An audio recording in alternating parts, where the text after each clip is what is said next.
자, 오늘은 로마서 7장 1절부터 25절 말씀을 통해서 사도 바울의 탄식이라는 제목으로 우리 같이 말씀 나누도록 하겠습니다. 자, 우리 저번 주에 로마서 6장을 공부하시면서 이제 어떤 것을 여러분들이 배웠냐면, 우리가 예수님을 믿는다고 할 때 예수님과 연합됐다고 그랬죠. 예수님께 접붙임 되었다고 말씀을 드렸습니다. 그 의미는 어떤 것이냐면, 예수님께서 십자가에서 돌아가실 때 우리의 옛사람도 거기서 같이 장사가 된 것이다, 이제 이렇게 말씀을 드렸죠. 그리고 예수님께서 3일 만에 부활을 하실 때 우리도 어떻게 됐어요? 옛사람은 장사를 하고 새 생명을 받아가지고 새 사람으로 살아가게 된 것이다, 이제 이렇게 말씀을 드렸어요. 그러면서 사도 바울이 로마서 6장을 통해서 결론을 낸 것이 뭐냐면, 은혜를 더하려고 죄 가운데 거할 수는 없는 일이다, 이제 이렇게 결론을 내린 거예요. 자, 그런데 로마서 7장에 들어와 가지고 이제 사도 바울의 고민과 탄식이 있음을 우리가 볼 수가 있어요. 그 내용이 무엇이냐면, 선을 행하기 원하는데 돌이켜 보니까 나는 어떻게 하고 있어요? 악을 행하고 있더라, 이거예요. 새 생명 가운데 사는데, 그래서 은혜를 더하려고 죄 가운데 거할 수 없다고 선언은 했는데, 막상 내 자신을 돌아보니까 원하는 선은 행치 않고 오히려 원치 않는 악을 행하고 있더라, 이거예요. 그러니까 여기에 사도 바울의 고민과 탄식이 있다는 것을 우리가 로마서 7장을 통해서 알게 되는 것입니다. 이 로마서 7장은 그래서 어떤 내용을 다루고 있냐면, 율법과 선한 것이죠. 율법은 선한 거잖아요. 그 율법과 신자 안에 있는 연약성에 대해서 다루고 있어요. 근데 우리가 그것을 잘 알고 있어야 돼요. 믿는 사람들인데 죄 짓고 살잖아요. 왜 그런 것이냐? 사도 바울이 탄식하면서 여러 가지 얘기를 하는 것이 로마서 7장 말씀인 거예요. 오늘 이 로마서 7장을 또 우리가 간략하게 한번 좀 생각을 해보는 시간을 갖도록 하겠습니다. 자, 로마서 7장 1절 말씀 보니까, 너희는 율법이 사람의 살 동안만 그를 주관하는 줄 알지 못하느냐, 이렇게 말씀을 하고 있어요. 율법은 사람이 살아있는 동안에만 구속력을 가진다는 의미죠. 그러면서 여러분들이 읽어보셨지만 사도 바울이 부부의 관계, 부부의 법을 통해서 지금 로마서 7장 1절 말씀을 설명해 주었어요.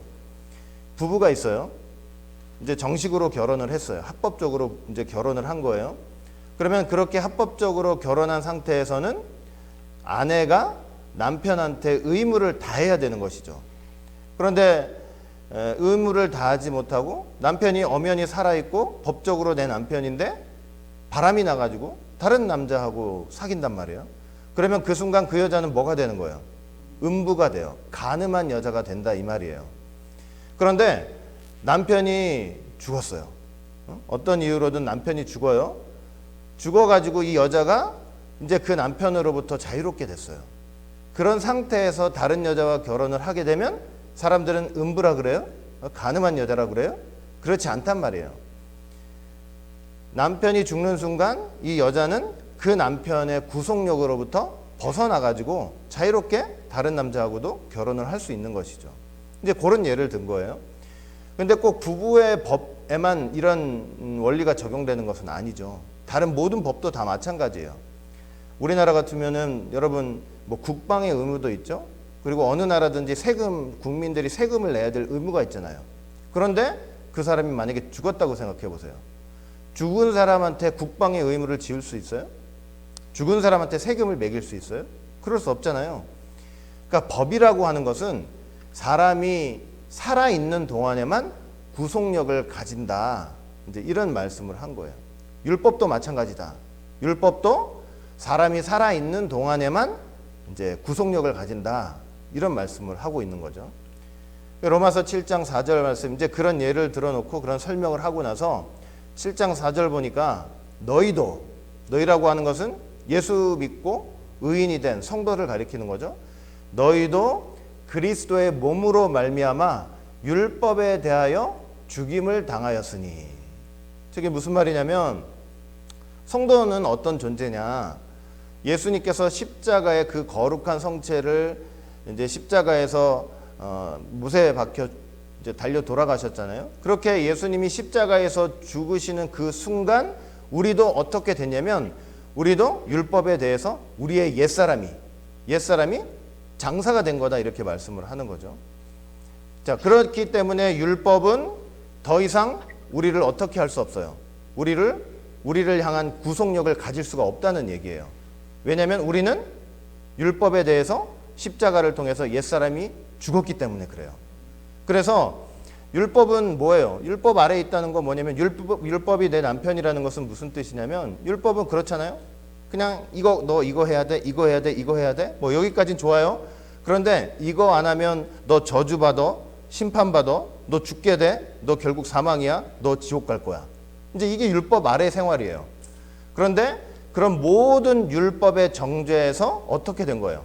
해방이 됐다는 거예요. 그런 구속력을 더 이상 믿는 사람들은 그 구속력을 우리에게 발휘할 수가 없게 된다는 의미예요. 거기서 해방이 된 거예요. 자, 그리고 나서 어떤 일이 이루어지냐면 이는 다른 이 곧 죽은 자 가운데서 살아나신 이에게 가서 우리로 하나님을 위하여 열매를 맺히게 하려 함이니라. 그러니까 옛사람이 죽었어요. 그러니까 더 이상 율법은 우리가 죽었기 때문에 우리를 향해서 그런 심판과 정죄 구속력을 갖지 못하여, 그리고 우리는 새 생명으로 태어나가지고 새 사람이 돼가지고 누구와 이제 결혼을 하게 되는 거예요. 쉽게 말하면 누구를 남편으로 맞이하는 거예요. 예수님을 새로운 남편으로 맞이하게 돼서 그 예수님을 통해서 하나님을 위해서 열매를 맺어요. 의와 거룩과 생명의 열매, 이런 열매를 이제 맺게 된 그런 존재들이다. 이렇게 사도 바울이 지금 설명을 하고 있는 것이죠. 자, 그래서 우리는 율법에 대해서는 이제 벗어난 존재들이에요. 그렇죠? 율법의 구속력에서 벗어난 존재들이에요. 너 율법 이거 안 지키면 넌 지옥 갈 거야. 그런 정죄와 판단 속에서 이제 벗어난 사람들인 거예요. 우리가 율법 아래 있을 때는요, 어떤 열매를 맺었냐면 그냥 사망의 열매밖에 없어요. 사망의 열매. 로마서 7장 5절 말씀 보니까 우리가 육신에 있을 때에는 이라는 게 어떤 의미냐면 이제 율법 아래 있을 때예요. 율법 아래 있을 때에는 율법으로 말미암는 죄 정욕이 우리 지체 중에 역사하여 우리로 사망을 위하여 열매를 맺게 하였더니, 이렇게 말씀이 기록되어 있어요. 자, 여러분들 근데 저걸 한번 잘 읽어보시면 이제 쉽지 않는 말씀이라는 것을 이내 알게 될 거예요. 우리가 육신에 있을 때에는, 아까 말씀드렸죠? 율법 아래 있을 때에는. 자, 저 빨간 데를 한번 잘 읽어보세요. 율법으로 말미암는 죄 정욕이 우리 지체 중에 역사를 했다. 이렇게 말씀하고 있어요. 근데 여러분 저걸 그냥 가만히 한번 글자 그대로 한번 읽어보세요. 율법으로 말미암는 죄 정욕이 우리 지체 중에 역사했다. 저게 어떤, 그냥 이렇게 한번 쑥 읽고 보면은 무슨 의미인 것 같아요? 율법이 죄의 욕망, 우리가 죄의 욕망을 가지잖아요. 근데 율법이 마치 죄의 욕망을 가지게 하는 원인인 것처럼 말을 하고 있잖아요. 그렇죠? 율법이 마치 우리가 죄를 짓는데 율법이 우리를 죄를 짓게 하는 원인인 것처럼 이제 얼핏 읽으면 그렇게 들리는 거예요. 율법으로 말미암는 죄의 정욕. 그런데 사도 바울이 지금 그런 의미로 지금 저기서 저렇게 말씀을 하는 것은 분명히 아닌 거죠. 율법으로 인해서 우리 마음에 죄의 정욕이 일어나서 죄를 짓는 그런 의미로서 저 얘기를 하고 있는 것은 분명히 아니에요. 왜냐하면 사도 바울은 분명히 율법에 대해서 어떻게 설명을 하고 있냐면 로마서 7장 12절 말씀 볼 때 율법도 거룩하며 계명도 거룩하며 의로우며 선하도다. 분명히 말씀하고 있죠. 그러니까 율법은 선한 거예요. 선한 거. 절대로 악의 기원이 될 수 없어요. 우리 마음에 죄의 정욕을 일으키는 원인이 될 수가 없는 거예요. 저 율법은 거룩하고 선하고 의로워서 어떤 역할을 해주느냐면 로마서 7장 7절 말씀대로 율법이 죄냐? 그럴 수 없느니라. 율법으로 말미암지 않고는 내가 죄를 알지 못하였나니 율법이 탐내지 말라 하지 아니하였으면 내가 탐심을 알지 못하였을 것이다. 율법은 선하고 거룩한 것이고 그 율법은 선하고 거룩하기 때문에 어떤 역할을 하냐면 우리로 하여금 죄가 무엇인지를 깨닫게 만드는 역할을 해준다는 거예요. 율법은 우리 안에 있는 죄 정체가 무엇인지를 밝혀주는 역할을 해요. 율법이 아니면 우리가 어떤 죄 가운데 있는지를 알 수가 없어요.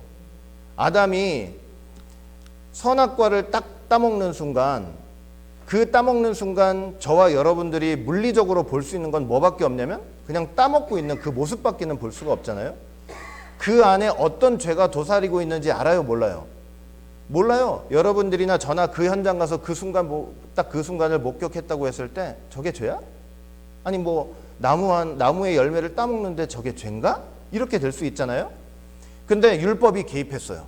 율법이 개입해가지고 하나님께서 모세를 통해서 우리에게 십계명을 딱 주시는데 그 십계명이 결국은 무엇이었냐면 아담이 손을 들어서 선악과를 따먹는 순간 그 아담의 행동 속에 도사리고 있었던 10가지 죄가 무엇이었는지를 드러내주고 있었던 거예요. 율법이 아니면 우리가 죄가 뭔지 몰라요. 율법이 아니면. 그러니까 율법은요 선한 거예요. 지극히 거룩한 거예요. 그래서 이거 해라, 이거 하지 마라 이렇게 하면서 마치 잔소리하는 것 같지만 그게 아니고 이거 해라, 이거 하지 마라 이렇게 하면서 이런 것들은 죄니까 그 죄를 짓지 말고 이런 것들은 선이니까 그 선의 길을 가라고 우리에게 알려주고 계시는 그 너무나 지극히 거룩한 하나님의 말씀이라 이거예요. 도적질하지 마. 그러면 그 도적질하지 말라는 그 말씀은 그 도적질이 죄라는 것을 알려주는 거고 그 하는 순간 죄 가운데 빠지게 된다는 것을 얘기해 주는 거예요. 탐내요 뭐를? 그러면 탐내지 말라 이렇게 말씀하시면서 그 탐내는 것이 남의 걸 딱 봤는데 탐이 나는 거야. 그건 죄인지 몰라. 남의 거 나는데 자연스럽게 내 마음에서 올라오는 욕망 아니냐. 그런데 율법은 그게 죄라고 정의를 해주는 거예요. 그러면 어떻게 돼요? 그 죄가 되는 거예요. 죄. 그러니까 이렇게 죄를 알려주고 죄를 드러내게 해주는 게 바로 율법의 역할인 거예요. 자, 그런데 문제가 뭐냐면 죄가 있잖아요. 죄가 그 율법의 말씀, 기회를 잡아가지고 그 율법의 말씀을 이용해서 사람들 마음에 탐심을 일으킨다는 거예요. 로마서 7장 8절 보니까 잘 한번 읽어보세요. 죄가 기회를 타서 기회를 붙잡는다는 거예요. 죄가 호시탐탐 이러고 노리고 있다가 기회를 탁 붙잡는다는 거예요. 계명으로 말미암아, 율법으로 말미암아, 하나님의 말씀으로 말미암아 내 속에서 각양 탐심을 일으켰대요. 자, 저게 여러분 무슨 말일까요? 저게 이해가 되세요? 저 말씀이? 죄가 기회를 포착하면서 노리고 있다가 말씀이 탁 나오잖아요.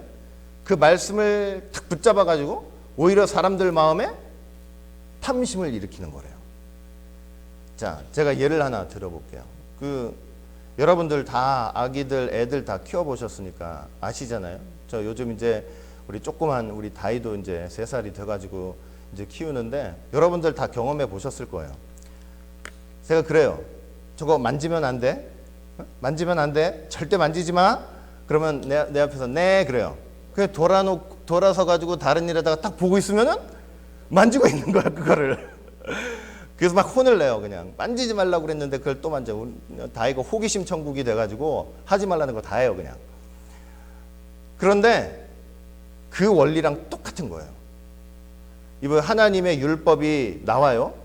율법이 나와요. 그 율법은 뭐가 죄인 것을 드러내주는 거라고 그랬잖아요. 이거 하면 죄야.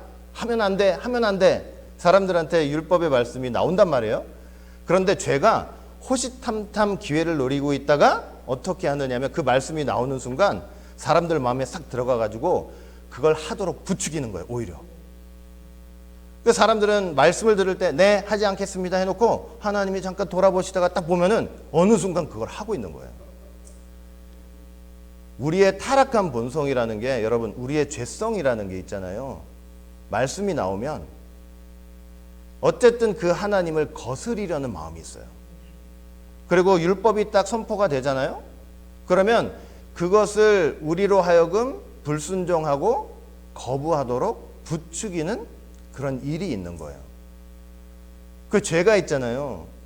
말씀이 선포되는 것에 더 그래서 강력하게 역사를 해요. 죄가 죄인지도 모르는 데서는 그냥 알아서 죄 짓고 사는데 말씀 하나가 딱 나오면 하지마. 가령 그거 먹으면 안 돼. 먹으면 죽어. 그러면 그 말씀이 선포되는 거기에 그냥 사단마귀가 총동원이 돼가지고 어떻게 하느냐, 그 타락한 본성을 부추겨서 야 먹어도 돼, 먹어도 돼 이러는 거예요.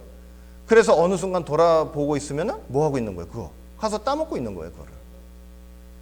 그래서 죄가 기회를 잡는 거예요. 기회를, 그건 호시탐탐 노리고 있다 기회를 잡아요.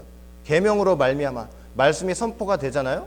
오히려 어떻게 사람들 그 타락한 본성을 부추겨가지고 그걸 먹고 싶은 마음, 그거를 가지고 싶은 욕망들, 하지 말라고 했는데 저걸 꼭 해야 되겠다는 그런 탐심들을 막 일으켜가지고 죄를 짓게 만드는 그런 역사가 있다는 거예요. 이해가 되세요? 충분히 이해가 되잖아요. 그렇죠? 여러분, 그런데 그렇다고 해서 그걸 하지 말라고 선포한 율법, 계명, 하나님 말씀이 잘못이에요? 그거 하지 마, 하지 마. 아니 하지 말라고 하지 않았으면 내가 안 했을 텐데. 오히려 사람들이 그렇게 핑계 댈 수 있잖아요. 그거 만지지 마, 만지지 마. 어떻게 보면 만지지 마라는 얘기를 안 했으면 관심도 안 가졌을 수도 있잖아요. 이렇게 얘기할 수도 있잖아요. 그게 아니에요. 그렇다고 그 율법이 잘못이 아닌 거예요. 율법이 잘못이 아니고 율법은 선한 거예요. 어떻게든 그게 죄라는 것을 우리한테 드러내 주는 거예요. 그 죄의 길을 가지 않도록 끊임없이 그 선함, 그 거룩하고 의로운 말씀이 우리를 가르쳐 주시는 거예요. 그런데 뭐가 문제인 거예요?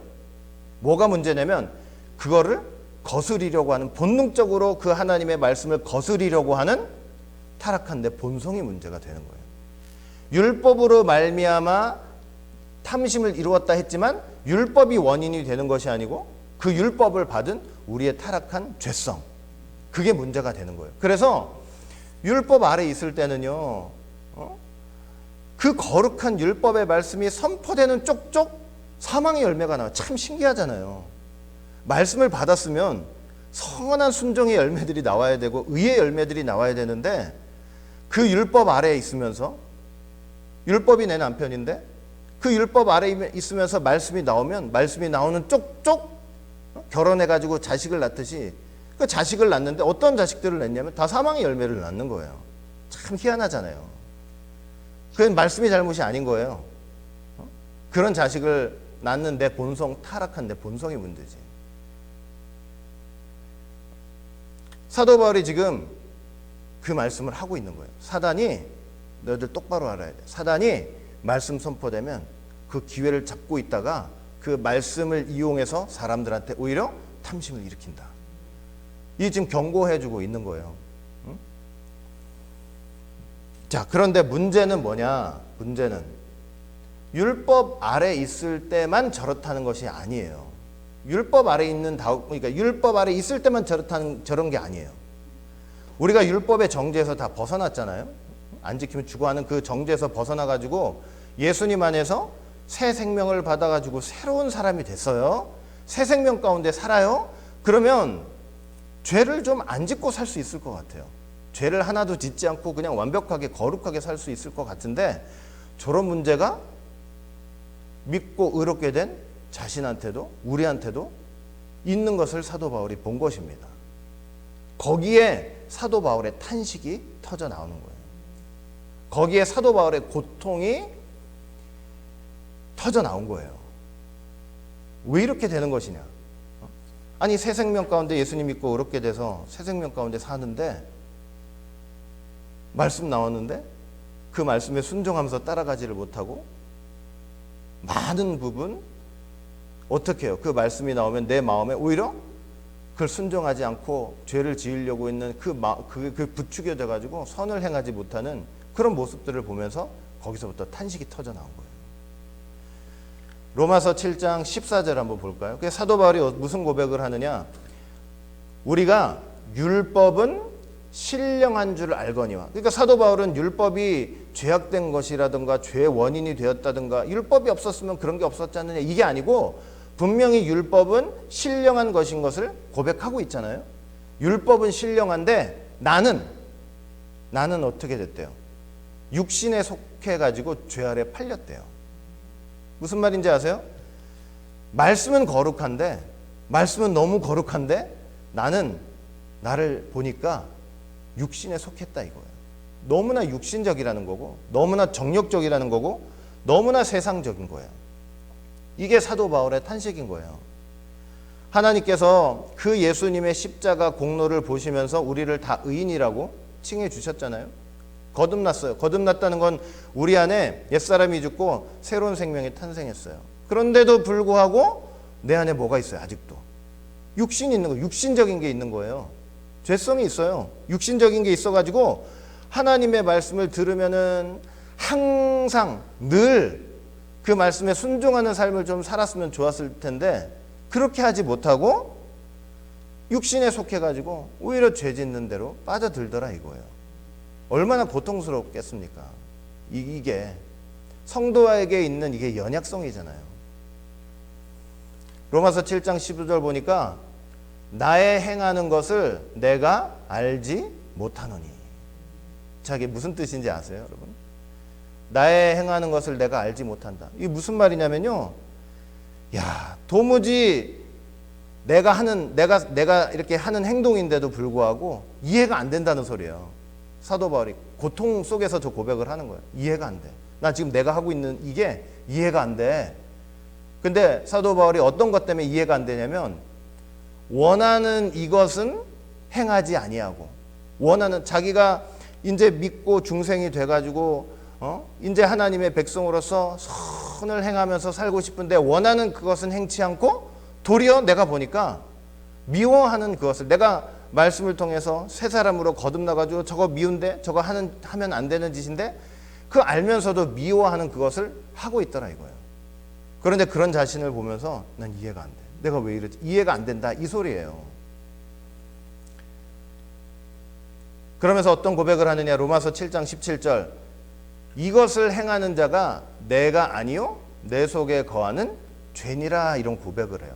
저게 뭐냐면 나라는 존재하고 내 죄하고 분리시켜서 말을 하려고 저런 얘기를 하는 것이 아니고 야 하나님께서 이 십자가 공로를 통해서 우리를 의롭다 하시고 거듭났다 이렇게 그렇게 하지만 여전히 내 안에 뭐가 있다는 것을 발견한 거예요. 사도 바울이 타락한 본성, 그 지독한 죄성이 아직도 거하고 있구나. 이것을 지금 발견을 한 것입니다. 하나님의 계명과 율법이 선하다는 거 뻔히 알잖아요.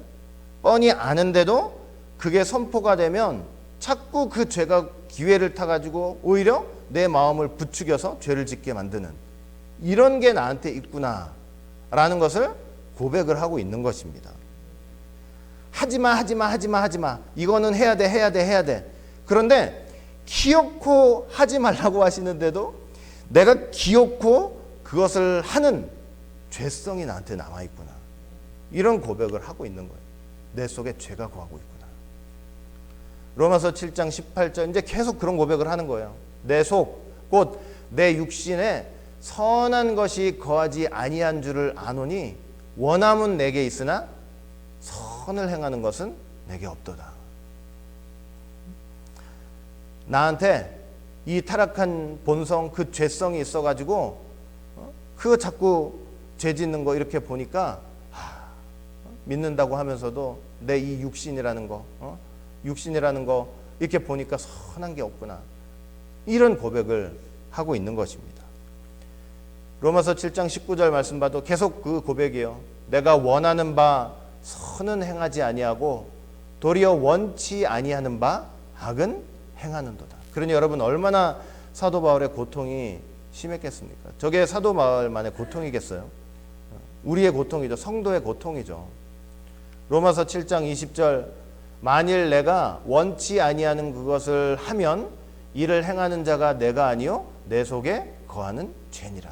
나는 분명히 예수님 통해서 그 믿고 의롭다 칭이 된 의인인데 하나님께서 거룩하다 하신 백성인데 거룩한 백성인데 보니까 내 안에 여전히 내 속에 죄가 거하더라. 죄성이 있더라. 타락한 본성이 있더라. 그 고백을 계속하고 있는 것입니다. 로마서 7장 21절 그러므로 내가 한 법을 깨달았노니 곧 선을 행하기 원하는 나에게 뭐가 함께 있는 거예요? 악이 함께 있다. 악이 함께 있다. 그러니까 나한테 뭐가 있냐면 저와 여러분들한테 뭐가 있냐면 사도 바울만의 문제가 아니죠. 우리한테 뭐가 있냐면 말씀이 선포되잖아요. 그러면 그 하나님의 법을 거스르고 대적하려는 악한 성향이 우리의 뼛속 깊숙이 그냥 심겨져 있다는 것을 사도 바울이 발견을 하고 고백을 하고 있는 것입니다.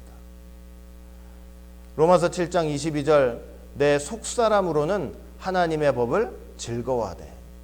여러분들 예수님 믿었기 때문에 또 중생했기 때문에 말씀 들으면 한편으로는 또 어떤 역사가 있어요. 그 말씀이 너무 기뻐요. 말씀을 듣는 순간 그냥 송이꿀을 먹는 것 같아요. 너무나 즐겁고 감사하고 이런 말씀을 주셔서 너무 감사합니다. 한편으로는 그래요. 그런데 로마서 7장 23절 또 다른 한편에서는 어떤 일이 동시에 일어나고 있느냐. 내 지체 속에서 한 다른 법이 내 마음의 법과 싸워 내 지체 속에 있는 죄의 법 아래로 나를 사로잡아 오는 것을 보는도다. 그렇게 말씀을 들을 때 즐겁고 감사하고 이런 말씀 주셔서 좋다고 하고 그렇게 고백을 해놓고 그 마음 다른 한편 속에서는 또 뭘 하고 있는 거예요. 그거를 말씀 들은 말씀 그 감사하게 즐겁게 들은 말씀 그 기회를 타가지고 거기에 반항하려는 그런 마음들이 있어가지고 그걸 잡아 끌고 있는 거예요. 죄를 지으라고. 그런 마음이 있다는 것을 보고 있는 거예요. 그래서 로마서 7장 24절 사도 바울이 고백하죠. 오호라 나는 곤고한 사람이로다. 나는 진짜 비참한 사람이구나. 참 비참한 사람이구나. 예수 믿고 의인 됐다고 하지만 여전히 하나님 말씀 앞에서는 나는 어떤 존재인 거예요? 비참한 존재인 거예요. 비참한 존재. 하나님 말씀은 너무 거룩하고 나는 너무 육신적이고 그 말씀을 다 내 의지로 수행하기엔 내가 너무나 육신적인 거예요. 육신적인, 정욕적이고. 누가 이 사망의 몸에서 나를 건져내랴. 뭐냐면 여러분 성도한테는 바로 저런 사도 바울과 같은 탄식이 있는 거예요. 탄식이. 그래서 로마서 8장 말씀 봐도 3대 탄식 중에 어떤 탄식이 있냐면 성도의 탄식이 있어요. 성도의 탄식. 성도의 탄식이 뭐예요? 로마서 8장 23절 보면 이뿐 아니라 또한 우리는 성령의 처음 익은 열매를 받은 우리까지도 성령의 처음 익은 열매를 받은 우리까지도 속으로 탄식하여 양자될 것 곧 우리 몸의 구속을 기다린다 이렇게 말씀을 하고 있는 거죠. 저런 탄식이 있는 거예요. 비참한 하나님 앞에서 내가 아무리 의이다 하면서도 하나님 앞에서 고개 뻣뻣이 들면서 나 잘 믿습니다 뭐 이게 아니고 그 하나님 앞에서 그 거룩하신 은혜 앞에서 나를 비춰보니까 나는 여전히 비참한 사람인 거예요. 여전히 비참해요. 정말 저와 여러분들이 하나님께서 한순간이라도 우리가 아무리 믿는다 하지만 한순간이라도 우리를 붙잡아 주시지 않잖아요. 그러면 우린 저런 비참한 속에서 살아갈 수밖에 없는 거예요.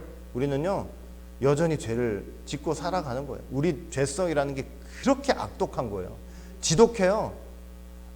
정말 하나님 말씀 통해서 성령 통해서 우리를 붙잡아 주시지 않으면요 사람은요 이렇게 앉아가지고 말씀 들을 때는 귀 기울여서 들어요. 그냥 눈이 반짝반짝 하면서 들어요. 교회 나가는 순간부터 마음 한쪽에서 어떤 마음이 생기는지 아세요? 잡아 끄는 거예요. 너 그 들은 바 말씀 그거 뭐 좋은 것도 아니고 즐거운 것도 아니고 그대로 뭐하러 살아가. 이제 세상 나가는데 네 마음대로 살아. 응? 그러는 거예요. 그때부터 뭐가 시작이 되냐면 저런 곤고 탄식이 시작되는 거예요. 탄식. 저런 탄식도 없으면 성도도 아니죠. 나가는 순간 내 마음대로 살겠다. 그건 성도도 아니지. 탄식이 있다는 것은 고통받는다는 소리 아니에요. 저런 일 때문에.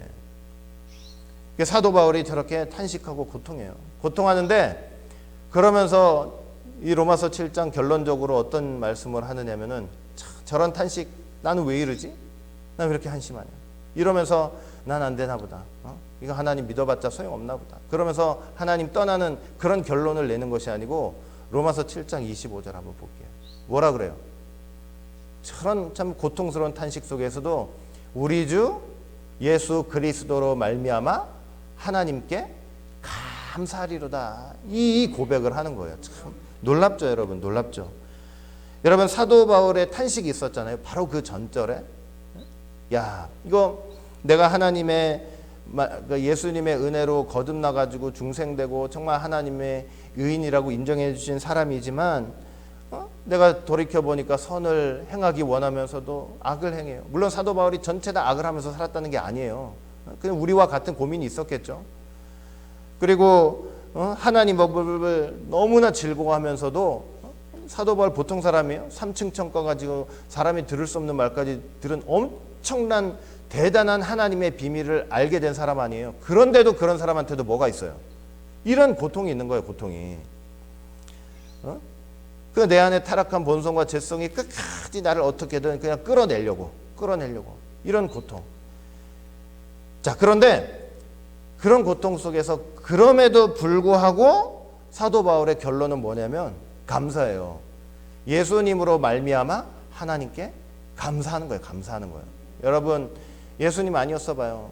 우리가 율법 아래 있었다고 생각해 보세요. 하려고 하나 안 돼요? 그러면 그 율법이 내 남편이면 너는 지옥 가야 돼, 이거예요. 너 안 되잖아. 너 네 마음에 그런 게 있어서 내가 아무리 거룩한 걸 가르쳐도 너는 지킬 수가 없잖아. 그럼 율법은 뭐라 그래? 율법의 남편은 뭐라 그래요? 넌 이제 지옥 떨어져. 너는 구제불능이야. 그런데 생각해 보세요. 타락한 본성을 가지고 참 그래도 하려고 하는데 잘 안 된단 말이에요. 안 되는 순간에 율법의 남편은 너 못하니까 지옥 가라 이러지만 예수님이라는 새 남편은 너 지옥 가 이러지 않으시는 거예요. 내가 너 지옥 갈 그 죄 내가 십자가에서 다 담당했으니까 나 한번 믿고 내 손 잡고 다시 한번 해보자.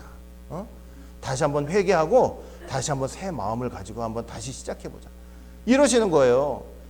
여러분, 그러니까 저런 감사, 그 은혜를 생각해 보니까 너무나 하나님 앞에 감사한 거예요.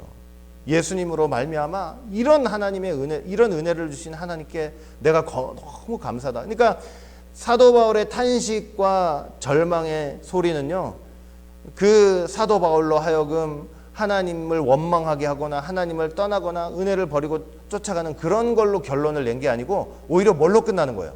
감사로 끝나더라 이거예요. 감사로. 야, 이런 날을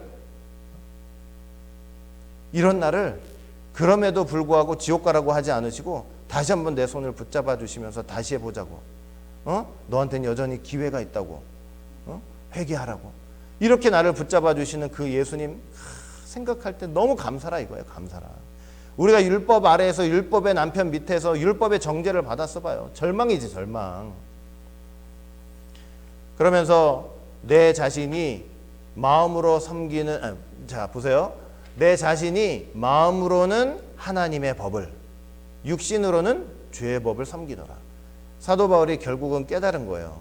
뭘 깨달았냐면, 예수님 믿고 거듭나서 중생해가지고 새 생명 가운데 새 사람으로 살아간다는 것은 평생 동안 내가 100% 하나님의 말씀을 순종하며 죄라고는 하나도 짓지 않고 불경건한 것은 한 점도 없고 그렇게 살아가는 것이 아니구나.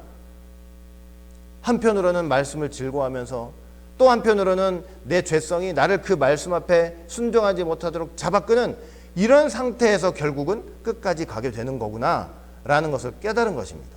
깨달은 거예요. 그러면서 그러니까 죄 많이 짓자, 이게 결론이 아니에요.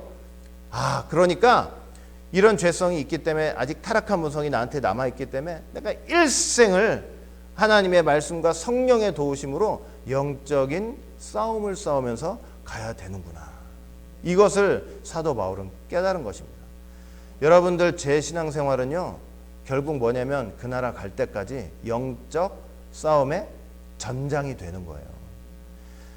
내가 여기서 하는 말, 행동, 신앙생활하고 있는 거 그냥 그렇게 가는 게 아니고요. 끊임없이 뭐냐면 하나님의 주신, 내가 들은 바 하나님의 말씀과 내 육신이 원하는 거. 말씀은 이렇게 하라는데 내 육신은 못 따라가는 거야. 그걸 못 하겠는 거야. 하기가 싫은 거야. 거부하고 싶은 거야. 끊임없이 그 둘 간의 싸움인 거예요. 그런데 신앙의 연륜이 깊어지고 신앙이 깊은 사람들은 어떻게 하냐면 하나님의 말씀과 성령의 도우심으로 내 육신이 나를 잡아 끄는 그런 그 힘을 그런 유혹을 점점 어떻게 하는 거예요? 이기면서 승리해 나가면서 사는 거예요. 알겠죠? 그러니까 여러분, 내가 왜 이러지? 내가 왜 이러는 게 아니에요. 지금요, 사단이 나를 잡아 끌려고 하는 거예요. 내가 왜 이러지가 아니에요. 내가 왜 이런 게 아니고 내 안에 있는 죄가 너 말씀 받았잖아. 너 뭐가 선인지 악인지 다 알고 있지? 근데 악으로 가.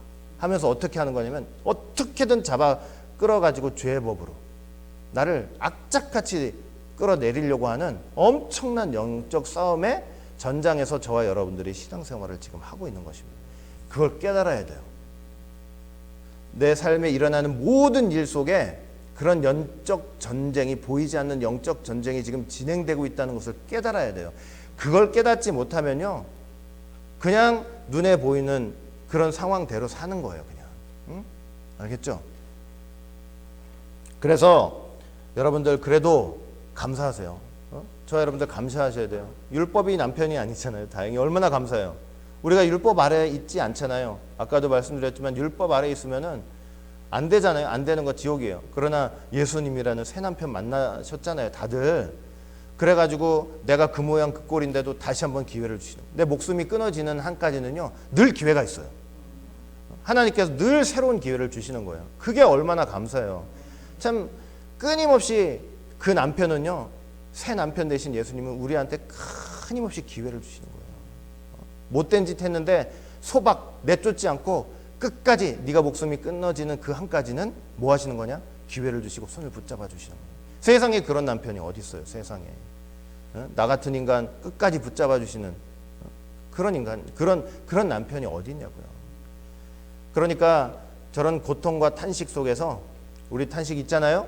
탄식 속에서 절망하지 말고 예수님으로 말미암아 하나님께 감사하시고, 일생 동안 나한테 이런 영적 싸움이 있다는 거 인식하시고 탄식하면서 예수님 십자가 바라보면서 이제는 좀 지지 말고요. 지지 말고 하나하나 이기면서 승리하시면서 정말 거룩한 백성으로 변화되시는, 성화되시는 저와 여러분들 모두가 되시기를 주의 이름으로 간절히 축원드리겠습니다. 기도합니다. 사랑과 은혜가 풍성하신 아버지 하나님, 오늘 로마서 7장을 통해